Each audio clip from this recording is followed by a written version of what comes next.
आपके सामने भारत के मिड कैप कंपनीज का सबसे मेन इंडेक्स है जिसका नाम है निफ्टी मिड कैप 150।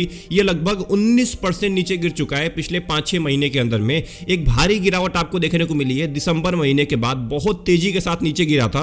ये लगभग 20% से ज्यादा नीचे गिर गया था, बट अभी के टाइम में 2 दिन में रिकवरी के बाद अभी के टाइम में लगभग 19% ही नीचे गिरा हुआ है पिछले 5 महीने के अंदर में। पिछले वीडियो में हमने बात किया था स्मॉल कैप के बारे में कि आखिर में स्मॉल कैप में जो गिरावट हुई है, इस गिरावट के पीछे का सबसे बड़ा रीजन क्या है।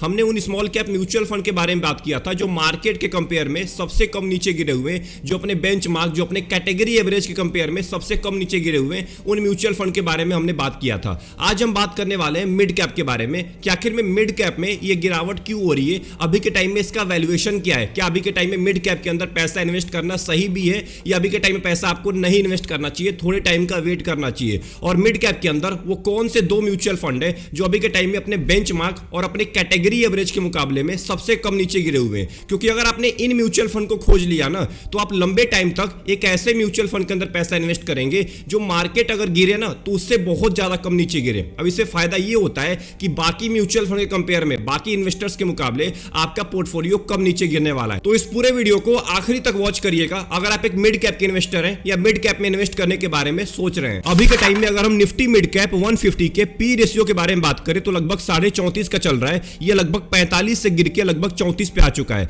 अगर इसके हम पीबी रेशियो के बारे में बात करें तो अभी के टाइम में 4.8 का चल रहा है। इसका मतलब आपको ओवर वैल्यूएशन अभी भी साफ साफ देखने को मिल रहा है इतनी गिरावट आने के बाद भी। अगर हम मिड कैप के हिस्टोरिकल पी के बारे में बात करें तो 1 महीने, 3 महीने, 6 महीने और 1 साल के अंदर में अपने एवरेज से कम आ चुका है। 1 साल का जो एवरेज पी है वो लगभग 40 का है, अभी के टाइम में 34 पे आ चुका है। वहीं 2 साल में और 5 साल के अंदर में अभी भी एवरेज से ज्यादा पी देखने को मिल रहा है। 2 साल का जो एवरेज पी है वो लगभग 32 का है एंड 5 साल के एवरेज पी केवल 30 का है, अभी के टाइम में लगभग 34 का चल रहा है। मतलब 5 साल के अंदर में अभी भी अपने एवरेज से ज्यादा पी चल रहा है। तो गिरावट अभी भी हो सकती है, ये मैं आपको बिल्कुल नहीं बोल रहा हूं गिरावट नहीं होने वाली है। मिड कैप में गिरावट हो सकती है क्योंकि अगर आप इस ग्राफ को देखेंगे तो ग्राफ के अंदर आपको साफ साफ दिख रहा है कि यहां पे लगभग 45 का पी चल रहा था। लगभग सितंबर महीने में जब मार्केट नीचे गिरना स्टार्ट हुआ था उस टाइम पे लगभग 45 का पी है और यहां से मार्केट नीचे गिरा और गिरते गिरते अभी के टाइम में पी लगभग 34 पे आ चुका है। इसका मतलब एक भारी गिरावट पी रेशियो के अंदर देखने को मिला है, बट अभी भी वैल्यूएशन आपको हाई देखने को मिल रहा है क्योंकि 34 का पी भी बहुत ज्यादा होता है। अब देखिए इस मिड कैप के वैल्यूएशन को देखते हुए आज के टाइम का जो इन्वेस्टर है ना वो बहुत ज्यादा पैनिक हो चुका है, बहुत ज्यादा परेशान हो चुका है।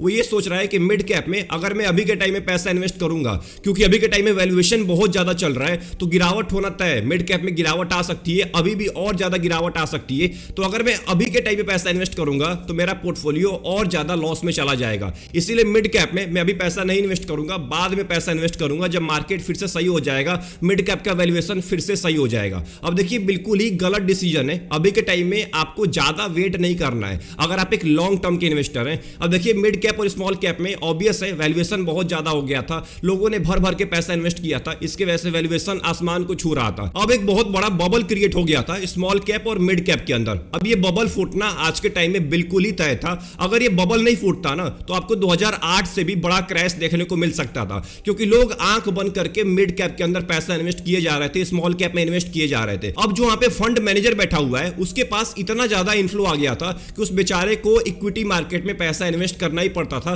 कंपनीज के अंदर पैसा इन्वेस्ट करना ही पड़ता था। और जिन कंपनीज के अंदर आपके पैसे को डाला जा रहा था उसकी अर्निंग उतनी नहीं हो रही थी और उसके शेयर का प्राइस भागे जा रहा था। अब इसके वजह से क्या होता है कि प्राइस टू अर्निंग रेशियो ना बहुत ज्यादा हो जाता है, पी रेशियो ज्यादा हो जाता है। इसीलिए अभी भी इतनी गिरावट होने के बाद भी, लगभग 20% गिरावट होने के बाद भी मिड कैप का जो पी है ना वो अभी भी लगभग 34 पे ट्रेड कर रहा है। सोचिए 45 का पी पहुंच गया था केवल इसी रीजन से क्योंकि आंख बंद करके पैसा कंपनीज के अंदर इन्वेस्ट किया जा रहा था। इसके वजह से उनका जो प्राइस टू अर्निंग रेशियो है वो बहुत ज्यादा हाई हो गया था। अब देखिए जो ये करेक्शन आया है मिड कैप और स्मॉल कैप के अंदर, इससे आपको घबराने की अभी के टाइम में कोई भी जरूरत नहीं है, स्पेशली मिड कैप के इन्वेस्टर को, क्योंकि ये बहुत ही अच्छी बात है। अगर ये करेक्शन नहीं आता तो बहुत बड़ा क्रैश आता। तो करेक्शन आ गया, आपने ये भी देख लिया कि मार्केट कैसे करेक्ट होता है, मार्केट में 18-20% का गिरावट होता है तो कैसे बिहेव करना होता है ये भी आपको पता चल गया होगा। अब देखिए अभी के टाइम में एक ऐसे म्यूचुअल फंड की तलाश होती है ना जो मार्केट के कंपेयर में सबसे कम नीचे गिरा हो पिछले 6 महीने में, 7 महीने के अंदर में। जो ये भारी गिरावट हुई है 20% की, 22% की, इससे कम म्यूचुअल फंड नीचे गिरा हो। अब इससे ये पता चलता है कि जब फ्यूचर के अंदर में मार्केट नीचे गिरेगा तो उस टाइम पे मेरा म्यूचुअल फंड, जो म्यूचुअल फंड चूज करूंगा जो मार्केट के कंपेयर में अभी के टाइम में कम नीचे गिरा हुआ है, वो बाद में भी मार्केट के कंपेयर में कम नीचे गिरेगा, इससे हमारा पोर्टफोलियो बच जाता है। बाकी मिड कैप के मुकाबले मेरा पोर्टफोलियो सबसे कम नीचे गिरता है। तो आज हम दो ऐसे मिड कैप म्यूचुअल फंड के बारे में बात करने वाले हैं जो पिछले 6 महीने के अंदर में सबसे कम नीचे गिरे हुए और लंबे टाइम के अंदर में आपको एक अच्छा खासा वेल्थ क्रिएट करके दे सकते हैं। अब देखिए, दोनों म्यूचुअल फंड मेरे रिसर्च के हिसाब से, आपको अपना रिसर्च करना है, आपको अपने गोल के हिसाब से, अपने रिस्क के हिसाब से म्यूचुअल फंड चूज करना है। ये दोनों म्यूचुअल फंड भले ही मार्केट के कंपेयर में कम नीचे गिरे हुए बट बहुत ज्यादा रिस्की है, इसलिए इन्वेस्ट करने से पहले अपने गोल और रिस्क को जरूर चेक कर लीजिएगा।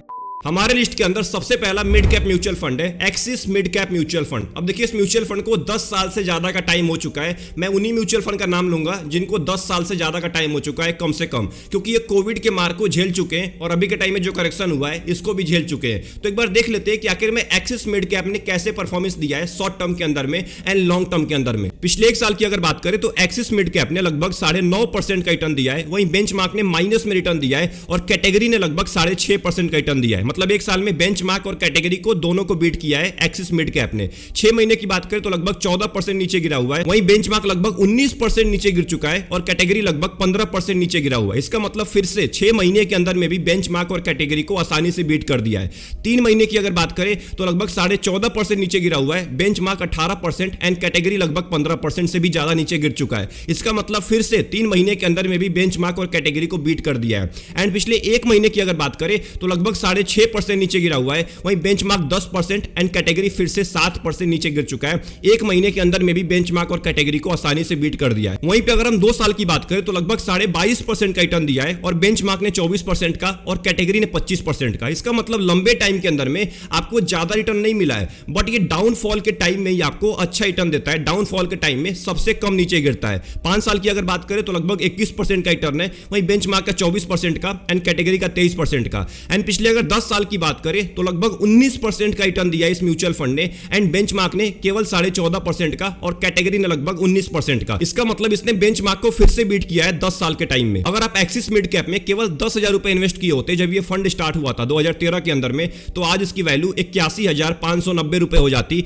आपको जो एनुअल रिटर्न मिला है पिछले 12 साल के अंदर में वो लगभग 18.5 लगभग 19% का मिला है, वहीं कैटेगरी का भी लगभग 19% का है। इसका मतलब 18-19% का रिटर्न मिड कैप के अंदर बहुत ज्यादा होता है अगर आप एक लमसम इन्वेस्टिंग कर रहे हैं। वहीं पे अगर हम इसके एसआईपी रिटर्न के बारे में बात करें तो 10 साल के अंदर में लगभग 18% का रिटर्न दिया है एनुअल, मतलब कि आपको हर साल लगभग 18% का रिटर्न मिला है एसआईपी के अंदर में। अगर आप 1000 रुपए के एसआईपी स्टार्ट किए होते 10 साल पहले तो आज इसकी वैल्यू 3 लाख रुपए से भी ज्यादा हो जाती। अगर हम एक्सिस मिड कैप के पोर्टफोलियो के बारे में बात करें तो पोर्टफोलियो टर्नओवर रेशियो लगभग 41% का है, वहीं कैटेगरी एवरेज का 134% का है। इसका मतलब कैटेगरी एवरेज के मुकाबले ये जो म्यूचुअल फंड का फंड मैनेजर है ना, वो अपने पोर्टफोलियो के अंदर बहुत ही कम फेर बदलाव करता है, स्टॉक्स को बहुत लंबे टाइम तक होल्ड करता है। इक्विटी की अगर बात करें तो लगभग 88% पैसे को इक्विटी में डाला जाएगा एंड अदर्स के अंदर लगभग 12% आपके पैसे को डाला जाएगा। अगर इक्विटी की बात करें तो लगभग 97 कंपनी होने वाली है, जिसमें से लार्ज कैप की कंपनी लगभग 9% है, मिड कैप की लगभग 35% एंड स्मॉल कैप की लगभग 18%। अदर्स के अंदर 25% आपके पैसे को इन्वेस्ट किया जाएगा। एंड आखिरी में अगर एक्सिस मिड कैप के रिस्क रेशियो के बारे में बात करें तो स्टैंडर्ड डिविएशन लगभग 14 का है,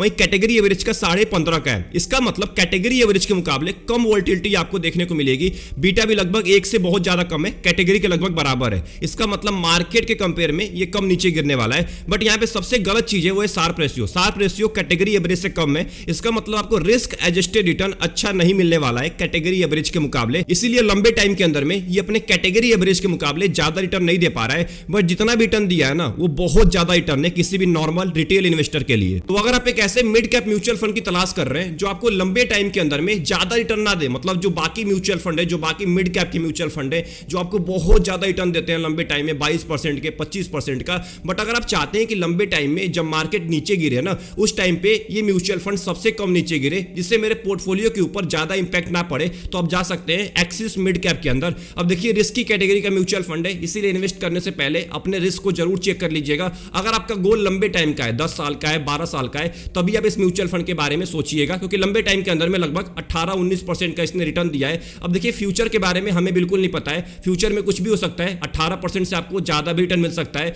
और 18% से कम भी मिल सकता है। हमारे लिस्ट के अंदर दूसरा मिड कैप म्यूचुअल फंड है Motilal Oswal mid cap fund. अब देखिए मोतीलाल एक बहुत ही रिस्की कैटेगरी का म्यूचुअल फंड है, बट इसका मतलब ये नहीं है कि रिस्की का मतलब हुआ कि बहुत नीचे गिर जाना। ये पिछले 6 महीने के अंदर में मार्केट से कम नीचे गिरा हुआ है, तो एक बात का ध्यान रखिएगा, मोतीलाल ओसवाल भले ही रिस्की कैटेगरी का म्यूचुअल फंड है, बट ये अच्छे स्टॉक्स को पिक करता है। अब देखिए पिछले कुछ महीनों में इसके साथ बहुत ही गलत हुआ है, क्योंकि इसने कल्याण ज्वेलर्स के अंदर ज्यादा वेटेज लेकर रखा हुआ था। अब कल्याण ज्वेलर्स बहुत ही बुरी तरह से नीचे गिरा है, क्योंकि उसके अंदर एक गलत न्यूज फैला दिया गया था। अब उस गलत न्यूज की वजह से कल्याण ज्वेलर्स नीचे गिर गया। अब उसके वजह से मोतीलाल के जो जितने भी म्यूचुअल फंड है ना, उनके ऊपर भी बहुत ही गलत इंपैक्ट पड़ा है। अब इसका मतलब ये नहीं कि मोतीलाल ओसवाल बेकार म्यूचुअल फंड है। अब देखिए अगर इसके होल्डिंग में कुछ गड़बड़ी हो जाए, जिसके अंदर ये ज्यादा वेटेज लेकर रखा हुआ था, अभी के टाइम में कल्याण ज्वेलर्स से वेटेज घटा दिया गया है, बट कल्याण ज्वेलर्स में गलत न्यूज की वजह से ही उसके शेयर का प्राइस नीचे गिर गया था। इस वजह से मोतीलाल के पिछले 1-2 महीने के रिटर्न पे थोड़ा बहुत इंपैक्ट पड़ा है, बट पिछले 6 महीने से आज भी ये म्यूचुअल फंड टॉप कर रहा है मिड कैप कैटेगरी के अंदर। पिछले 1 साल की अगर बात करें तो मोतीलाल मिड कैप ने लगभग 17.5% का रिटर्न दिया है, वही बेंचमार्क ने केवल 2.5% का और कैटेगरी ने केवल 6.5% का। इसका मतलब 1 साल के अंदर में आसानी से बेंचमार्क और कैटेगरी को बीट कर दिया है। पिछले 6 महीने की बात करें तो लगभग 12% नीचे गिरा हुआ है और बेंचमार्क 15%, वहीं कैटेगरी लगभग 15%। पिछले 3 महीने की अगर बात करें तो यहां पे आपको गिरावट थोड़ी सी देखने को मिल रही है, क्योंकि जैसे मैंने बताया कल्याण ज्वेलर्स में जो हुआ था उसके वजह से इसके अंदर भी एक भारी गिरावट हुई थी, क्योंकि इसके अंदर वेटेज ज्यादा है कल्याण ज्वेलर्स का, इसीलिए 19.5% की लगभग गिरावट है।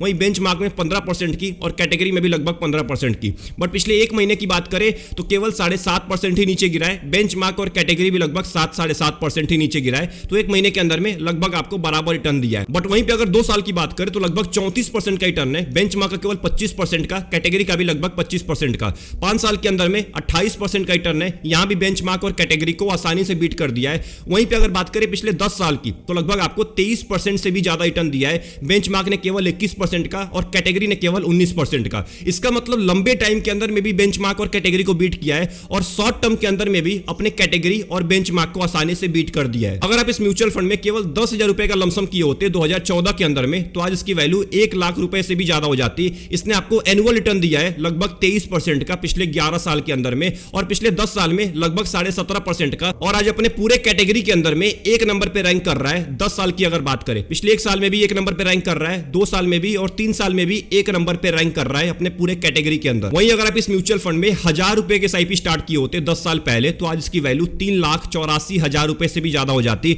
इसने आपको 10 साल के अंदर में 22% का एनुअल रिटर्न दिया है एसआईपी के अंदर में। एंड सबसे मोस्ट इंपॉर्टेंट, अगर हम इसके पोर्टफोलियो के बारे में बात करें तो इसका पोर्टफोलियो टर्नओवर रेशियो 164% का है, वहीं कैटेगरी एवरेज का केवल 134% का है। इसका मतलब कैटेगरी एवरेज के मुकाबले इसके पोर्टफोलियो के अंदर में बहुत ज्यादा फेरबदल होता है, स्टॉक्स को हरदम बदला जाता है। अब इसलिए मैंने आपको पहले ही बोल दिया था, ये बहुत ज्यादा रिस्की कैटेगरी का म्यूचुअल फंड है। इक्विटी के अंदर 75% पैसा डाला जाएगा, जिसमें से एफएनओ के अंदर लगभग 2.5% आपके पैसे को इन्वेस्ट किया जाएगा, अदर्स के अंदर लगभग 24% आपके पैसे को डाला जाएगा। नंबर ऑफ स्टॉक्स केवल 30 होने वाले, लार्ज कैप की कंपनी 0% है, मिड कैप की लगभग 19%, स्मॉल कैप की लगभग 15% एंड अदर्स के अंदर लगभग 40% आपके पैसे को इन्वेस्ट किया जाएगा। एंड आखिरी में अगर मोतीलाल मिड कैप के रिस्क रेशियो के बारे में बात करें तो स्टैंडर्ड डेविएशन कैटेगरी एवरेज के मुकाबले ज्यादा है। इसका मतलब कैटेगरी एवरेज के मुकाबले आपको ज्यादा वोलेटिलिटी देखने को मिलेगा। यहाँ पे अगर इसके बीटा के बारे में बात करें तो बीटा बहुत ही अच्छा है, 1 से बहुत ज्यादा कम है। इसका मतलब मार्केट के कंपेयर में ये कम नीचे गिरने वाला है, मतलब कि रिस्क भी ज्यादा है और मार्केट के कंपेयर में ये कम भी नीचे गिरता है। शार्प रेशियो बहुत ही अच्छा है, कैटेगरी से बहुत ज्यादा है।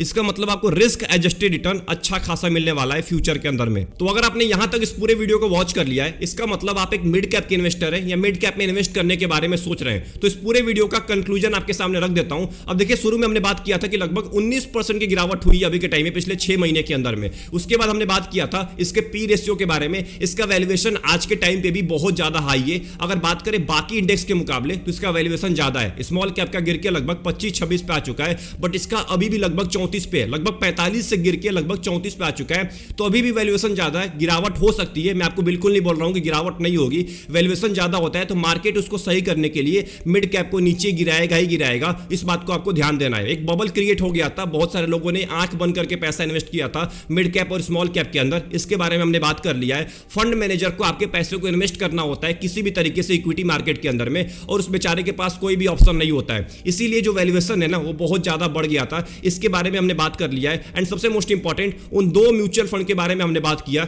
जो मार्केट और कैटेगरी एवरेज के मुकाबले में कम नीचे गिरे हुए। और सबसे मोस्ट इंपॉर्टेंट, अगर आपको लॉन्ग टर्म के लिए म्यूचुअल फंड के अंदर टिकना है ना, तो ऐसे म्यूचुअल फंड आपके पोर्टफोलियो में होना बिल्कुल ही जरूरी है। अब देखिए, जो भी मैंने आपको म्यूचुअल फंड बताया ये मेरे अपने रिसर्च के हिसाब से थे। आपको खुद का रिसर्च करना है, खुद का दिमाग लगाना है, तब जाके आपको पैसा इन्वेस्ट करना है। किसी की बात को मान के, किसी के ऊपर विश्वास करके, आंख बंद करके अपने पोर्टफोलियो के अंदर म्यूचुअल फंड मत रख लीजिए। आपको एक अपना अच्छा पोर्टफोलियो बनाना है। आपको अपने पोर्टफोलियो को क्रिकेट टीम नहीं बनानी है, आपको एक अच्छा 3-4 म्यूचुअल फंड अपने पोर्टफोलियो के अंदर रखना है। मेरा कहने का यह मतलब है कि अपने पोर्टफोलियो में ऐसे म्यूचुअल फंड को भी रखिए जो मार्केट के कंपेयर में कम नीचे गिरते हैं। आप उसके पास्ट परफॉर्मेंस को चेक कर सकते हैं। तो आई होप आपको ये पूरी वीडियो पसंद आई होगी। अगर आपको इस पूरे वीडियो से कुछ भी सीखने को मिला, वीडियो को लाइक कर दीजिएगा एंड चैनल को जरूर सब्सक्राइब कर लीजिएगा। मिलते हैं एक और इंपॉर्टेंट वीडियो में एक और इंटरेस्टिंग टॉपिक के साथ। तब तक के लिए अपना ध्यान रखिए। Best of luck, take care.